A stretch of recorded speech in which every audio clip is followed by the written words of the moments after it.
Hello, children. This page number 50 of this chapter was left, that was specifying simple criteria and specifying multiple criteria. So, very first, we will discuss about specifying criteria. So, to specify the criteria, the steps which are given here are very important. These all steps. And then, after, we can understand it very easily by this figure 5.8. So very first you have to select query from the table. Then from that you have to create the query. You will be creating query according to your requirement. Here fields are given: roll number, father's name, class, address and city. These fields are being given. Now the criteria you have to set. To set the criteria, this following points are given. First is field. So from these given fields you have to set criteria. You want to set criteria for which field? Suppose first one I am setting for roll number, second I am setting for father's name, next I am setting for classroom. Okay?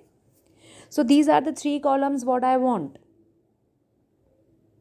Then you have to show the name of the table, that from which table you want these all columns or these all records. So the table name is student everywhere. Do you want to sort it? Sort it means arranging in alphabetical order. So for father's name it is told to sort in ascending order, not for the two other fields, that is roll number and class. Next is show button.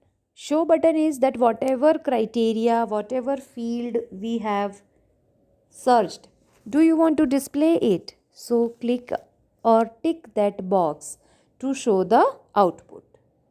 This is specifying criteria. This is simple specification of criteria to get the columns from the given query, from the given table. Okay, this is the way to create specifying simple criteria from or creating a query from a table. Then after, next one is specifying multiple criteria. To specify multiple criteria, rest of the steps will remain same as it is shown here in criteria and or. Criteria